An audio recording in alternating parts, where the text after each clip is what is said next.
Alright, we're going to start out with a euonymus spindle tree. I'm currently in the process of air layering this one, or at least attempting to air layer it. It's got a fairly decent sized trunk on it, as you can see. Next we'll go to my Japanese black pine, grown from a seed. Look at all that low growth. This is going to actually be, that little dude right there is going to be the top. And as you can see, it's got a fairly decent trunk developing on it.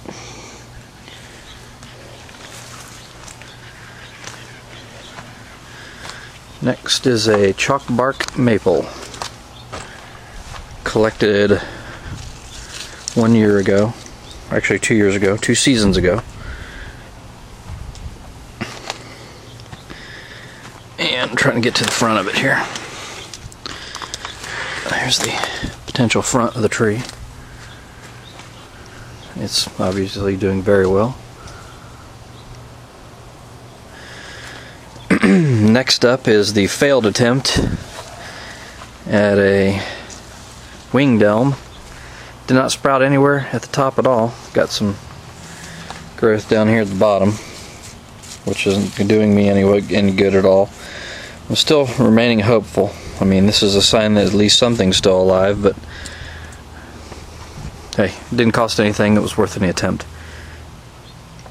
Next is my used-to-be quince that the squirrels decided that they wanted to eat more than it wanted to grow, so that's all that's left of it. Butterfly Japanese maple didn't make it this year either, just too hot. Here's the hornbeam, going strong, massive growth. Next year I'm going to be working on keeping this one refined a little bit more. Because I did some severe cutting on it this year, I wanted to let it grow uninhibited once more. You can see the callousing that's forming, so I'm trying to let it grow unhindered as much as possible to encourage some callousing and some healing. Okay, we'll go from here. Barberry, bag and teal barberry, doing very well. Tons and tons of new growth. This one's going to be in some videos next year. We're going to go ahead and style this one next year and do some video footage on it. It's got a gigundo trunk on it. Next up is a Stewardia that's not liking the 100+ degree weather. It got burned up a little bit. I'm keeping the soil extremely moist. It's just not happy in this hot.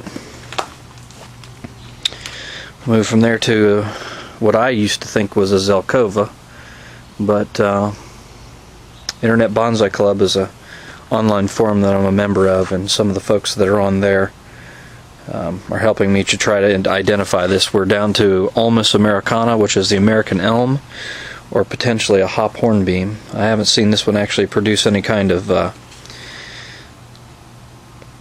flower bracts or anything like that. The top of the leaves are hairy like an elm, but the strange part is the bark and all looks a lot like a hop hornbeam, so not sure exactly which it is just yet. Hopefully next spring it'll either flower or something and show me a little bit more of an idea of what I'm getting into there. But that's the one that we've been doing the videos as a Zelkova, so I will be changing the title of those. It is not a Zelkova, but it's some kind of elm or hornbeam, so the verdict's still out on that one. But just wanted to show the growth since last styling. It's going crazy as well. Here is the coral bark Japanese maple. That's the leader that's grown this year. It's probably 10 foot tall. Here's the base. This one's callousing over very well as well. You can see. Zoom in on that. Look at all the callousing I'm getting on that this season alone. So that's very good. We'll be re-wounding those in the spring to encourage further growth and callousing over and healing. As you can see, it's growing like gangbusters as well. And just to reiterate, here's a good example of why we do what we do with the Japanese maples. I cut this branch clear out here, and the next node is clear down here, and as you can see, it's died back to the next node. So all this is dead. It'll just pull off. And that's the growth habits of Japanese maple when you're trimming them. So that's why we cut the way we do cut on the Japanese maples. Next up's the Trident maple. Pretty satisfied with it. Like I said, I chose this as the new apex, and as you can see, I'm letting it grow freely, clear up into the stratosphere. I mean, it's huge, and it's grown considerably thicker. Hope you can see that. See if I can get in here and let you. There it is. It's thickened up quite nicely. This is the current apex. I've just kind of let it grow. I'm glad that I did, and I've got a couple other ones over here because the lovely squirrels in my neighborhood decided that they were going to rip one of my thread grafts out. So, of the 2 thread grafts I did, only one of them is still here. And I wanted to show you something. If you look at this side of the thread graft, you can see how thin it is. Right there is the thread graft going into the trunk. It's going into the trunk right there.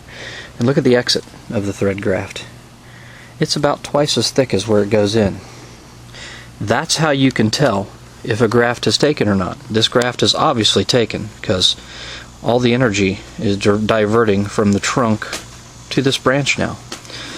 So when you see that where the exit of the branch is larger than where it enters, you can tell you have a successful graft union.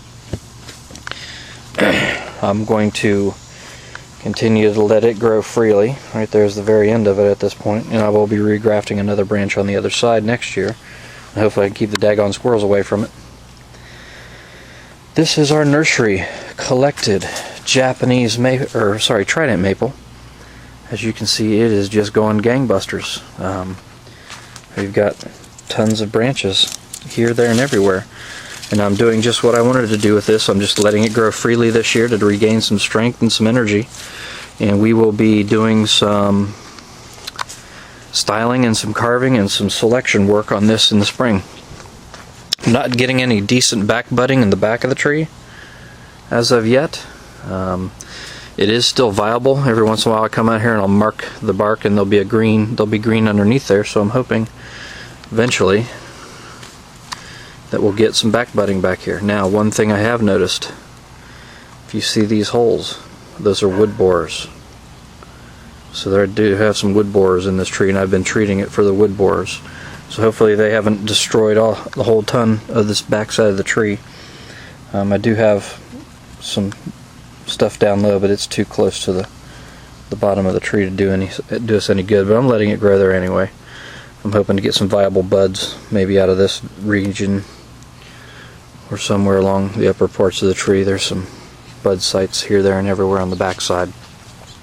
But we'll keep an eye on that one and see what happens. Next up, another Trident maple. This is the small one that we did the styling to this year, and if you remember, I wanted to reselect a new apex, and there's the new apex. This is 1 year's growth with my soil mix, and the transition is becoming more realistic. That's probably a good inch and a half in 1 year. And of course, you just got to let that apex grow, man. Just let it go and do its thing, and you can see it goes up there quite a ways. So that's the key to letting these things just explode with growth, and that's how you get the decent taper in a short amount of time. And of course, every single one of them's in a container. These are container grown. These things are growing like they're growing in the ground, but I've actually got all of them in containers. So heavy fertilization and a lot of water, and just let them go, and they'll go. I mean, they'll grow just like they are in the ground. A lot of people don't think so, but to me, the proof's in the pudding, and that's the pudding right there. That's 1 year's worth of growth. So we'll be readdressing that one next year as well. That one's getting very close to being put in a bonsai pot. This is probably the only finished, or as close to being finished as possible tree that I have. It's a Satsuki azalea. Juko no Hamari is the name, or the cultivar. It's a nice little azalea. Decent sized trunk. I mean, this trunk's probably 2.5 inches if I had to guess.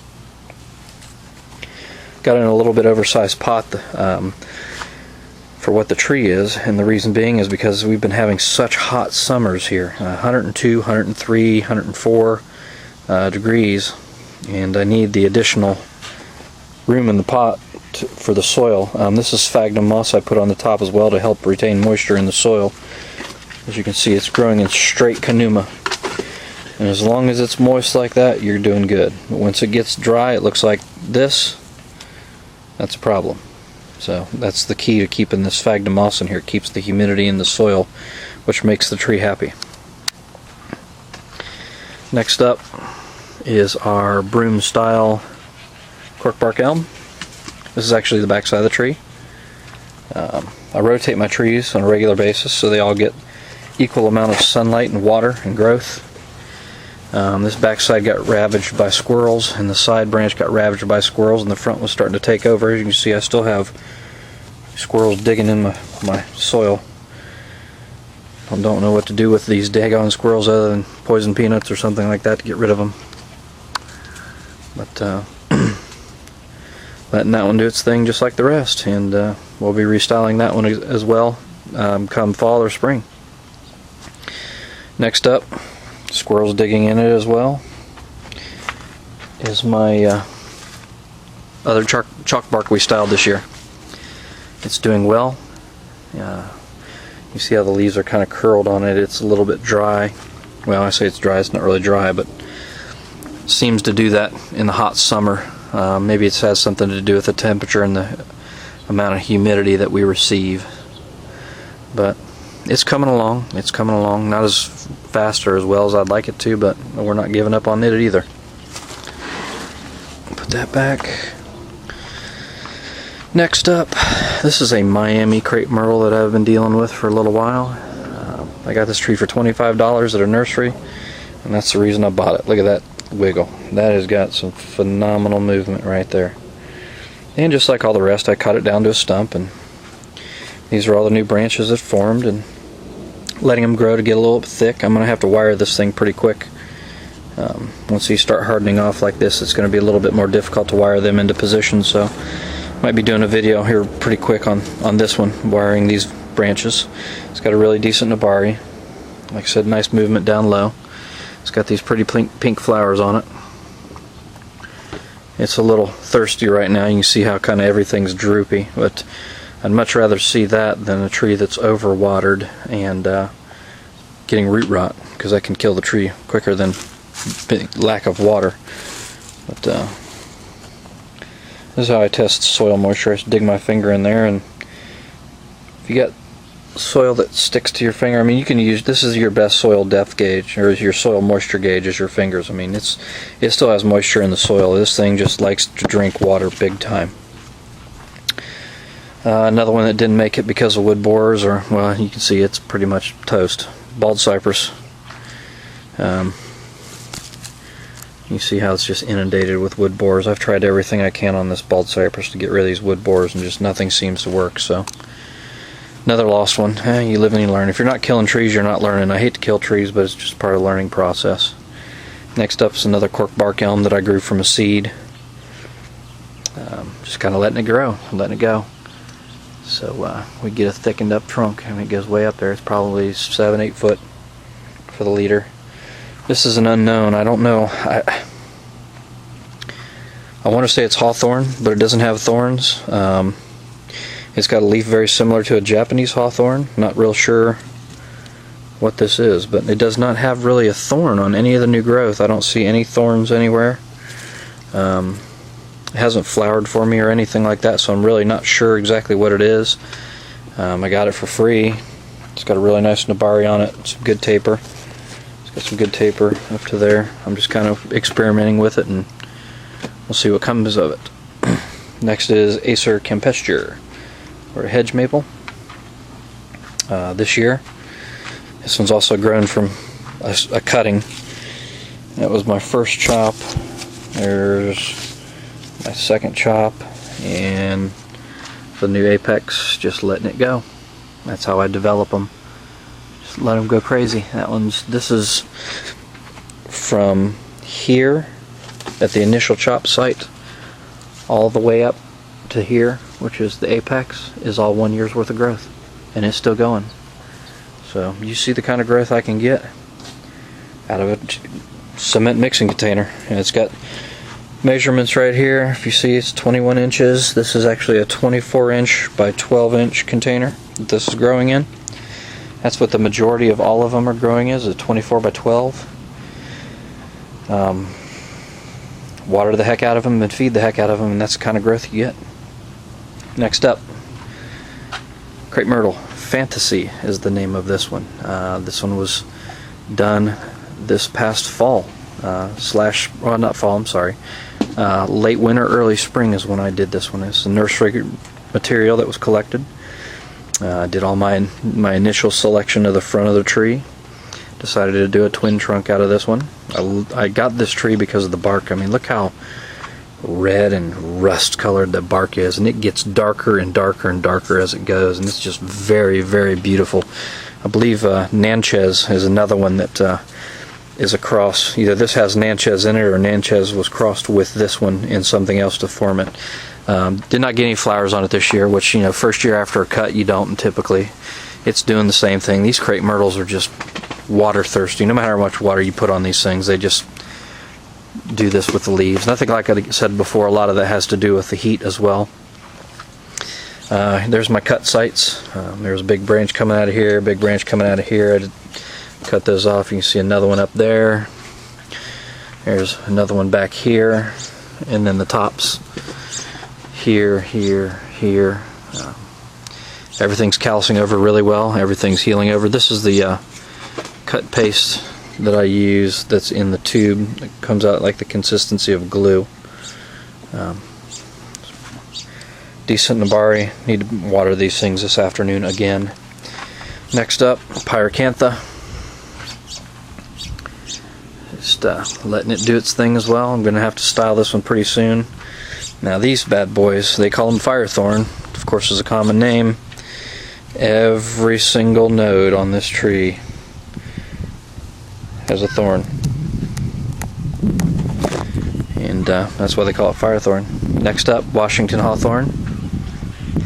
It's doing the same thing. Most of my trees are just in development. I had to rebuild my collection, and here's what we're working with. Really nice big base on the bottom. I like this tree because the trunk twists. I don't know if you can see that, but the trunk actually twists. It makes a twist in it. So the whole tree goes up and grows like this. That's why I purchased that tree. Last but not least, well, I think I've already shown this one, but we'll do it again. Big Daddy Hawthorn. Just immense trunk. I mean, my dwarfs my hand, the trunk on this tree. It's a fabulous tree. Love it. Blessed to have it. And that's my benches. We'll just call this Journey to My Benches Summer Update. There we go. I do have to let a little bit of a cat out of the bag. I just made another purchase at a nursery for a Japanese maple. Be doing a video on it in December. They're going to hold it for me till December when the leaves drop, so I can transport it properly. And it is a dwarf cultivar, and it is a stunner. It has already naturally been grown as a broom. Something happened to it when it was a lot younger, and it is basically, since it's a dwarf form of tree, it's very, very, very compact growth. And we'll be doing a video on that one as well. Just want to show you the trunk on this Pyracantha as well. Look at that. It's immense. So we'll be doing. So now I'll have two Japanese maples. This being the coral bark, or the Sangu Kaku. You still see it retains that coral bark on it throughout the summer. So yeah, That's what we're looking at. Boo boo. Thanks for watching.